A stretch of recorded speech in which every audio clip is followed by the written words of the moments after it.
Halo teman-teman semua, kembali lagi bersama saya Nur Abdillah Setiadi di channel Nur Abdillah. Halo teman-teman semua, apakah kalian kemarin sempat dengar berita mengenai Rafael Alun yang anaknya itu namanya Mario Dandi menghajar David karena masalah Agnes, cewek ya. Tapi terlepas dari semua itu, ternyata ayahnya adalah pejabat dari Kementerian Keuangan, Rafael Alun. Dan yang bikin happening, Mario Dandi itu bawa mobil Rubicon. Seorang pejabat Kementerian Keuangan kok bisa beli mobil Rubicon yang mahal? Uang dari mana? Lah, karena satu kasus ini terbukalah semua jendela.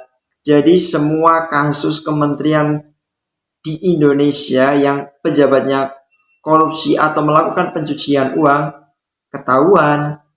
Bahkan Bapak Mahfud MD, Menteri Politik Hukum dan HAM, menyampaikan ada sekitar 300 triliun. Wow, angka yang tidak sedikit bukan? Lah, sebenarnya ada fenomena apa di Indonesia ini sampai terjadi hal-hal demikian? Apa pula penyebabnya? Apakah gaji dari Kementerian Keuangan dan pejabat-pejabat lainnya itu sedikit? Tentu saja tidak. Apakah kurang? Mungkin iya. Dan kurang atau tidaknya sebuah gaji itu tergantung dari rasa cukup atau tidaknya orang tersebut. Atau mungkin mereka sering melihat ke atas sehingga mereka merasa kurang terhadap harta atau gaji atau kekayaan yang mereka miliki. Ataupun penyebab yang kedua, mereka rakus terhadap harta dan kekayaan. Melihat fenomena ini, saya jadi teringat sebuah kisah dalam buku M.H. Ainun Najib, Indonesia bagian dari desa saya. Dalam buku tersebut, ada sebuah kisah seorang kiai yang hendak kedatangan tamu dari Thailand. Jadi karena hendak kedatangan tamu dari luar negeri, dia ingin menjamu tamu dari Thailand tersebut dengan berbagai hidangan Nusantara. Nah, salah satunya tuh cendol. Maka bergegaslah kiai ini untuk pergi ke pasar menemui tukang cendol. Setelah ketemu dengan tukang cendol, beliau bertegur sapa. "Hai Pak, masih banyak?" Kemudian tukang cendol menjawab, "Iya Dan, kebetulan baru buka." Sang kiai kemudian menjawab, "Alhamdulillah kalau masih banyak. Hari ini rencananya saya mau borong semua cendol Bapak."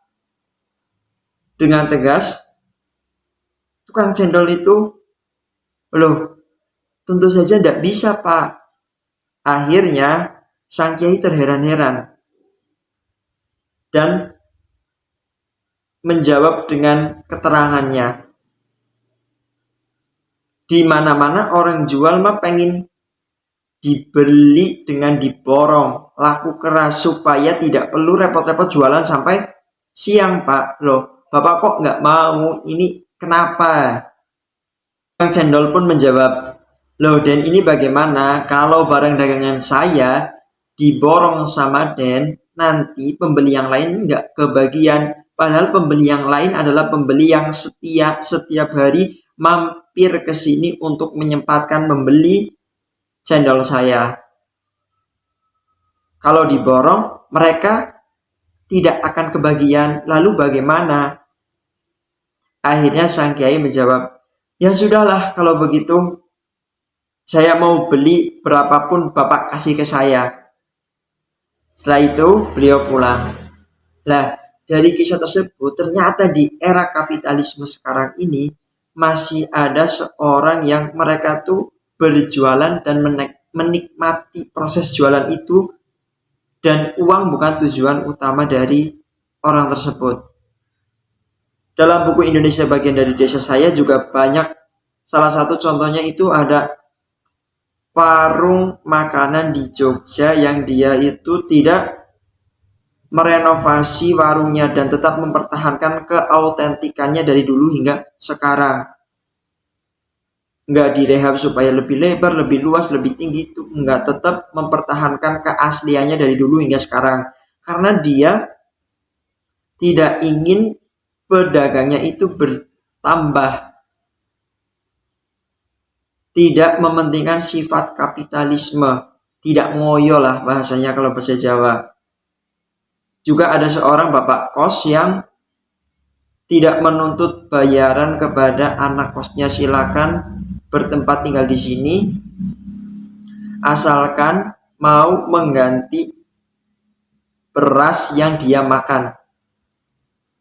Tuh, udah gratis dikasih makan, tapi dengan syarat harus mengembalikan makanan tersebut dalam bentuk beras. Saya sungguh heran, di era kapitalisme ini, di era orang-orang berbondong-bondong mengumpulkan harta kekayaan, bahkan dengan cara-cara yang dianggap sebagai hal yang haram, masih ada orang menengah ke bawah yang bukan sekedar bekerja untuk memperoleh kekayaan, tapi bekerja untuk kehidupan. Contohnya si tukang cendol itu, dia bukan seorang pedagang, tapi dia adalah seorang manusia. Kenapa saya sebut demikian? Karena dia tidak rakus terhadap dunia, tidak ngoyo, tidak mengandalkan, tidak memberikan uang sebagai tujuan utama dalam hidupnya. Oke teman-teman, mungkin itu yang dapat saya sampaikan. Sudah terlampau sore, sebentar lagi buka puasa. Selamat berbuka puasa kepada teman-teman semua. Sampai ketemu di video selanjutnya. Terima kasih.